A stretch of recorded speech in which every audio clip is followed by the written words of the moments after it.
La situation de génocide à Gaza, ou pour le moins de crimes de guerre massifs, est commentée par le pouvoir français de manière à se poser plusieurs questions importantes sur sa sincérité quant au respect des principes fondamentaux de notre Constitution. Par exemple, son respect effectif de la liberté, de l'égalité et de la fraternité comme ligne directive de son action. Ou encore, par exemple, relativement à l'universalité des droits de l'homme. S'applique-t-il aux droits des Palestiniens? Je vais donc développer ces questions qui commencent à avoir un effet sur la cohérence interne de la société française. Je vais commencer par vous montrer un court extrait vidéo de bombardements massifs sans discernement contre une ville palestinienne. Ces images constituent une preuve matérielle de crimes de guerre ou, si on veut parler plus concrètement, de génocide d'un peuple qui a été refoulé par étapes jusqu'au bout de l'enclave de Gaza. Je vous montrerai aussi les photos qui suivent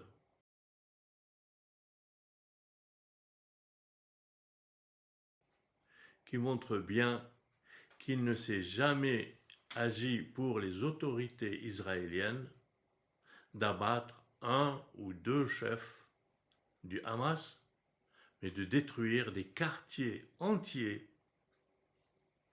des villes de Gaza, du nord ou du sud.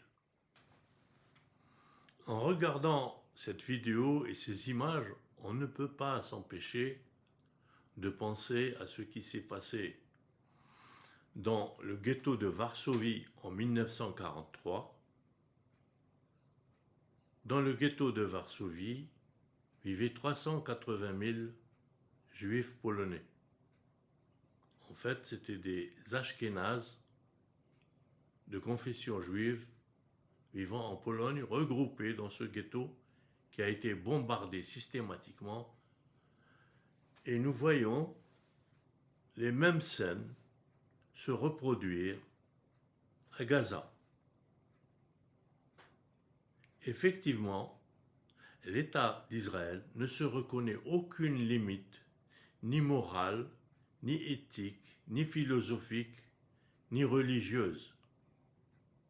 C'est un État voyou qui tire sa force uniquement du soutien inconditionnel des États-Unis, qui ont été le seul pays de l'ONU à s'opposer, à voter contre une motion de l'Assemblée générale de l'ONU qui exigeait un cessez-le-feu immédiat.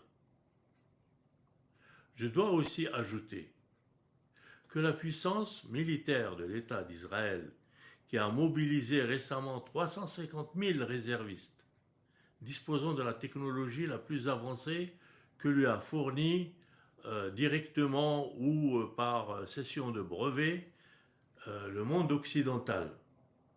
Cette puissance militaire s'oppose en fait à 20 000 résistants palestiniens, qu'ils soient du Hamas, du djihad islamique, du FPLP ou même parfois de l'autorité palestinienne qui ne contrôle pas tous ces personnels qui résident dans l'enclave de Gaza. Et d'ailleurs, le régime sioniste porte atteinte à la vie et au bien de façon massive des Palestiniens qui vivent en dehors de l'enclave de Gaza, en Cisjordanie. On fait la chasse aux Palestiniens et le but avoué est clair, c'est le grand Israël, c'est-à-dire faire partir tous les Palestiniens, faire disparaître la notion de Palestiniens de la terre de Palestine. C'est un génocide. C'est un génocide. Il y a des gens qui ergotent, qui mégotent, mais il peut y avoir des nuances dans le génocide. Donc il y a eu le génocide nazi, et on est en train d'assister au génocide sioniste pour éradiquer une population entièrement et la remplacer par un apport d'Ashkénazes européens. Le fait est que la majorité de la population ashkénaze et juive d'une façon générale, de confession juive, ne vivent pas en Israël. Ils ne veulent pas vivre en Israël. Donc c'est une idéologie minoritaire, instrumentalisée par des puissances internationales qui ont la main, qui sont les plus puissantes, qui font régner un ordre mondial à leur convenance, qui veulent contrôler le pétrole du Moyen-Orient. Et pour cela, ils ont inventé, ils ont instrumentalisé une pensée sectaire dans le monde juif, israélite, de confession judaïque, mais en Europe. Et d'ailleurs, Karl Marx, Einstein, Freud, Trotsky et d'autres ont rejeté cette idée comme nauséabonde, comme raciste. L'Afrique du Sud, qui a un passé très lourd lié à l'apartheid, elle considère que ce qui se passe en Israël, c'est de l'apartheid. Pourquoi on se réfère à l'apartheid? Parce que l'apartheid a été mondialement condamné, refusé, boycotté. Mais cela ne se passe pas avec le régime sioniste. Y compris quand il tue ses propres citoyens, y compris quand il tue un fonctionnaire du ministère des Affaires étrangères français, sciemment, en bombardant, en tuant. C'est un régime sauvage, barbare. Et on lui laisse la main, et le grand monsieur, le président des États-Unis, lui accorde encore quelques semaines, puis quelques mois, continuer de tuer. C'est insupportable, c'est contraire au droit international. Comment peut-on couper l'eau, l'électricité à 2 millions et quelques de personnes? Comment? De quel droit? C'est de la punition collective. Collective. On considère qu'il y aurait 20 000 soldats qui servent dans les troupes du Hamas. Alors pour 20 000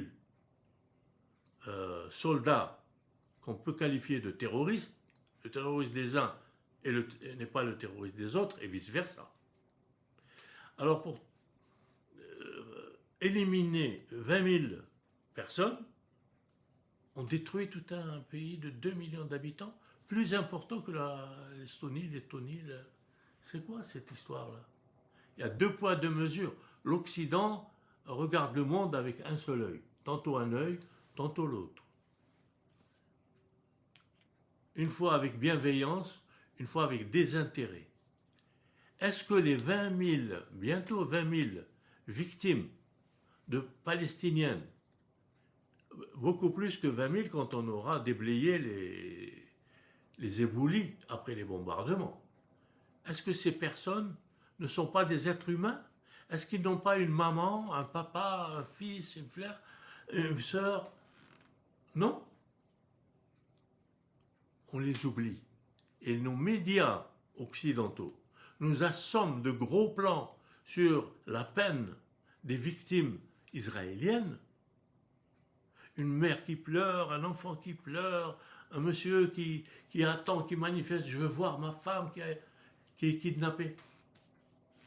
Mais le régime israélien peut détenir sans limite de temps une personne qui ne lui plaît pas, sans jugement. Ce n'est pas pareil que les otages? Est-ce qu'on ne doit pas libérer aussi les Palestiniens et aussi les otages du Hamas? Il faudrait qu'on revienne à des notions plus raisonnables, plus normales. On libère les prisonniers abusifs, on exige une justice respectueuse des droits de l'homme en Israël, hein, et tout le monde rentre chez lui. Et les Palestiniens ont le droit de vivre dans leur pays d'origine qu'ils n'ont jamais quitté, à la différence des Israéliens qui sont venus d'Europe. Ce ne sont pas des Sémites, ce sont des Européens. Regardez leurs yeux bleus, leurs cheveux blonds, leur teint rose. Ce sont des Européens dont les ancêtres se sont convertis au judaïsme et beaucoup d'entre eux, même parmi les dirigeants israéliens, beaucoup d'entre eux ne sont pas religieux, ils sont areligieux ou athées. Alors, l'État d'Israël n'a aucune légitimité. La communauté internationale, en 1945, 46, 47, 48, a enfanté un monstre. Un monstre. Et même ce monstre, elle ne l'a pas contrôlé, puisqu'il devait donner lieu à deux États distincts. Non, il n'y en a qu'un qui dévore l'autre. Ça existe chez certains animaux où de deux enfants d'une même naissance, un seul survit parce que un tue l'autre. C'est ce qu'on voit sous nos yeux. Donc on est dans un domaine animal. Israël se comporte comme certains animaux. Ça ne peut pas durer, cet État est appelé à disparaître. Le problème, c'est que maintenant ce conflit a des répercussions à l'intérieur même de la société française. Je lis sur X, ex-Twitter, des gens de confession judaïque ou qui ont des affinités ethniques ou familiales avec la judaïté, qui disent il faut quitter la France. Il y a trop d'immigrés. Et ces immigrés sont des musulmans. Donc la France est envahie par les musulmans. Ben voyons. Je retourne à un livre que je suis en train de lire. Dans ce livre, Charles Anderlin, qui était mon collègue à France 2, où j'étais réalisateur et lui il était journaliste, pose une question très simple. Est-ce qu'on peut être français en respectant la liberté, l'égalité et la fraternité en France et sioniste en faveur d'une nationalité à étage apartheid en Israël? Est-ce que la même personne peut faire les deux? Ou est-ce qu'on peut être en France et soutenir un pays d'apartheid? Le plus grave, c'est que maintenant, les sionistes, comment dire, ils veulent exclure de l'égalité de droit les citoyens français d'origine coloniale parce qu'ils disent qu'ils ne sont pas assez français. En fait, c'est parce que tous les Français d'origine coloniale, si je puis dire, sont sensibles à cette question de colonisation. Israël prône officiellement une politique de colonisation et des colonies installées de force sur les territoires des Palestiniens. Mais ça, c'est pas acceptable. Ce sont de mauvais Français, les sionistes de France. À la limite, si je veux être un peu provocateur, puisque vous êtes pour un État inégalitaire. et que la France est un pays égalitaire. Eh bien, quittez la France, allez en Israël. Partez. Et défendez-vous militairement contre vos victimes. Et nous, en France, on continuera de soutenir la liberté, l'égalité et la fraternité. Il n'y a pas d'être humain inférieur, ni en droit, ni en valeur intrinsèque. Tous les êtres humains se valent.